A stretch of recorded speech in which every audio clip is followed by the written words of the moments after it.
ஒரு தந்தையை பொறுத்த வரைக்கும் மகனுடைய இடத்துல மகளுடைய இடத்திலையும் அவர் சுமக்கக்கூடிய அடுத்த பகுதி ஒரு தாய். நான் எப்பயும் புரிஞ்சுக்கணும், ஷஃபக்கத், பாசம், நேசம், கவனம் என்ற பகுதியில் அவங்க எப்பயுமே இதுல ஒரு உயர்ந்த இடத்துல இருப்பாங்க. ஆனா தந்தையை பொறுத்த வரைக்கும் இந்த உலகத்துல தன்னை விட உயர வேண்டும் என்று ஒன்று ஒருத்தர் விரும்புகிறார்டா அது பெரும்பாலும் தந்தையா தான் இருப்பார். தன்னை விட ஒருவர் உயர்ந்து வர வேண்டும், வளர்ந்து வர வேண்டும், உச்சகட்டமாக இருக்க வேண்டும் என்பதை அதை பார்த்து மகிழ்ச்சி அடையக்கூடிய இடத்துல யார் இருப்பார்டா? தந்தை தான் இருப்பார். நான் படிக்கல, நீ படிக்கணும். நான் படிச்சுக்கிற என்னை விட நீ படிக்கணும். பாப்பா நான் வந்து இந்த இடத்தை அடைஞ்சிட்டேன் என்றக்குள்ள அவனும் இவனை அவரை ஒப்பிட்டா இவர் எங்கேயோ இருப்பாரு, அவன் பெரிய இடத்துக்கு வந்திருப்பான்.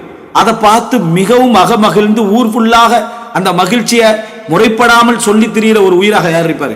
தந்தை இருப்பார். அந்த கௌரவத்தை காட்டக்கூடிய இடத்துல இருப்பார். என் மகன் இப்ப இந்த இடத்துல என் மகன் இப்படி இருக்கிறார். அதனாலதான் நம்ம தந்தைமார்கள் என்ன செய்யும் அந்த விஷயத்துல, அதாவது மன்னிக்கணும். எல்லா தந்தைமார்களுக்கும் அந்த பலகீனம் என்ன செய்யும், அது வரவே செய்யும்.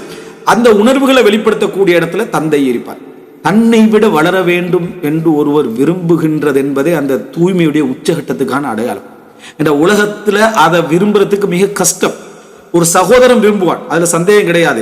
ஆனா தந்தையோட அளவுல அதை என்ன செய்யலாது, அது கொண்டு போக முடியாது. சகோதரன் டைம் சின்ன சின்ன சின்ன கீறுகள் என்ன செய்யும் வரும். ஏன் இப்படி நடக்கிறான் என்ன மாதிரியான சில கீறுகள் வரும். ஆனா தந்தைக்கு அப்படி வராது.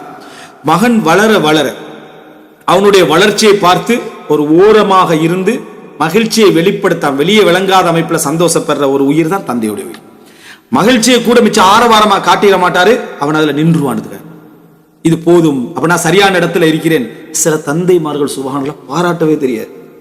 பாராட்டணும், அது சிறப்பா இல்லைன்னா சரி வராது. ஆனா அந்த பாராட்டுதல் கூட இவன் ஒரு இடத்துல நிறுத்திடுமென்னு நினைப்பாங்க.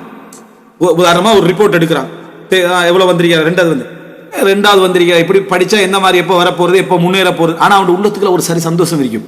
ரெண்டாவது வந்திருக்கிறான், நல்லா சராசரி எடுத்துக்கிறான், 90 சராசரி எடுத்துக்கிறான், எல்லா பாடங்களையும் பாஸ் ஆகி. ஆனா அந்த சந்தோஷம் வெளிப்படுத்த யோசிப்பார். வெளிப்படுத்தினா இது போதுமான ஒரு இடம் நினைச்சிருவான். அதனால ஃபர்ஸ்ட் வந்திருப்பான். ஃபர்ஸ்ட் வந்து வேலையிலே 88 தானே சராசரி எடுத்துக்கிறேன், அப்போது போதாது, இது வந்து 98வது என்ன செய்யணும், எடுக்கணும். இது அப்படின்னு தந்தை வெளிப்படுத்துவார். அப்ப அந்த மகன் வந்து வேதனைப்படுவான். இது பிள்ளை இந்த மாதிரி இருக்க கூடாது. அட்லீஸ்ட் அவனை பாரா நம்ம தந்தை என்ற இடத்துல சொல்லிக்கிறோம். ஆனா மகன் புரிந்து கொள்ள வேண்டும், இது தந்தையுடைய உணர்வுடைய ஒரு விளைவு.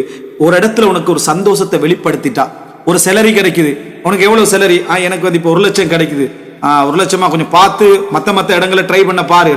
1 லட்சம் செலரி யாருக்கும் கிடைக்காத ஒரு லெவல் நான் இருந்துட்டீங்கிறேன் அவன் யோசிப்பான். நம்ம பட்ட கஷ்டத்துக்கு தந்தை என்னன்னா இவன் நின்றப்பட இந்த இடத்துல இதுக்கு அடுத்ததாக போகணும் என்பதற்காக அந்த கடினத்தை வெளிப்படுத்துவார்.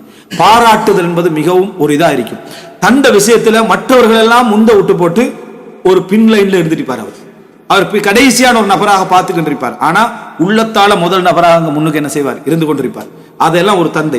சில தந்தைமார்கள் இருக்கிறாங்க, அவங்க வந்து இயற்கையாகவே உணர்வு ரீதியாகவே அவசரமாக அழக்கூடியவர்களாக, அவசரமா வெளிப்படுத்தக்கூடியவர்களாக, கோவித்துக் கொள்ளக்கூடிய தன்மையோட, என்னை மகன் இருந்து என்னை எடுக்கலையே என்ற தன்மையோடு உள்ளவங்க இருக்கிறாங்க, இல்லாம இல்லை. ஆனா அது குறைவு. அப்படியான அந்த உணர்வு ரீதியான பாசங்கள் அவசரமா வெளிப்படுத்துற பெரும்பாலான தந்தைமார்கள் அவர் கடைசி நபராக இருந்துதான் அந்த இதுல பார்த்துக்கிட்டு இருப்பார். இன்னும் சொல்ல போனா எல்லாரும் பாராட்டுவதை தன் காதால கேட்டு மகிழ்ந்து விட்டு போகக்கூடியவராக இருப்பார். அவர் தந்தை என்றதை அந்த இடத்துல காட்டாம. எனவே இந்த பகுதி, இந்த 2வது மகனுடைய துஹூர், அவனுடைய வளர்ச்சி, அவனுடைய இடம், அவனுடைய மரியாதை, அவைகள் எல்லாத்தையும் எந்த ஒரு இடத்துல கிடைச்சாலும் மிகவும் மகிழக்கூடிய ஒரு உள்ளமாக தந்தை இருப்பார் என்றதை நம்ம தெரிஞ்சுக்கணும்.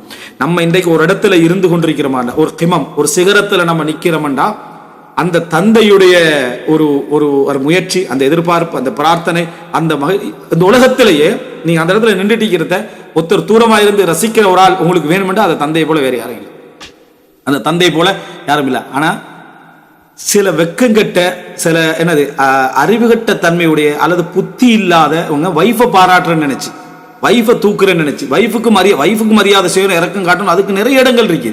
விட்டு இந்த உலகத்திலேயே எனக்கு வந்து என்னுடைய வெற்றிக்கு பின்னாலும், எனது முயற்சிக்கு பின்னாலும், என்னுடைய இந்த மாதிரியான ஒரு இடத்துக்கு பின்னாலும் நான் என் வைஃபுக்கு ஈக்குவலா யாரையும் என்ன செய்ய மாட்டேன், சொல்ல மாட்டேன் அப்படி என்று சொல்ற நேரத்தில் ஒரு தந்தையாக அவர் எவ்வளவு வேதனைப்படுவார்னு எனது வசனத்தில் இல்லை. மனைவியை சந்தோஷப்படுத்தணும் என்றதுக்காக வேண்டி இப்படியான பொய்களை சொல்லிட்டு போறாங்க. வழங்கிட்டா எப்படியாக இருந்தாலும் ஒரு மனைவியுடைய பொறுமை, ஒரு மனைவியுடைய தியாகம், ஒரு மனைவியுடைய அரவணைப்பு நிச்சயமாக அவருடைய முயற்சியில பங்களிப்பு செய்திருக்கலாம், மாற்று கருத்து இல்லை. ஆனா அந்த லெவலுக்கு எவரும் இல்லை என்று சொல்றது என்றது தந்தையை பற்றிய புரிதலின்மை. தந்தையை பற்றிய புரிதலின்மை. யார் முன்னால வந்து வாய் மொழிந்து பாராட்டுறாங்களோ அவங்களால தான் நாங்க என்ன செய்றோம், ஒரு பெரிய இடத்துக்கு வந்திருக்கிறோம் என்ற மாதிரியான உணர்வு என்றது மனிதனுக்கு தவறான ஒரு அணுகுமுறை உள்ளவர். இந்த மாதிரி பாராட்டுறவங்க யூட்டர்ன் எடுக்கிறது கொஞ்சம் நிமிஷம் எடுக்காது, அடுத்த செகண்ட் என்ன செஞ்சிடும், மாறி வரதுக்கான வாய்ப்பு இருக்கின்றதை நம்ம தெரிஞ்சு கொள்ள வேண்டும். அப்ப இரண்டாவது அம்சம், அந்த அந்த அந்த பிள்ளையுடைய வளர்ச்சியில மிகவும் சந்தோஷப்படக்கூடிய ஒரு ஜீவன் இந்த உலகத்தில் இருக்குமா இருந்தால் அது தந்தையாக தான் இருப்பார்.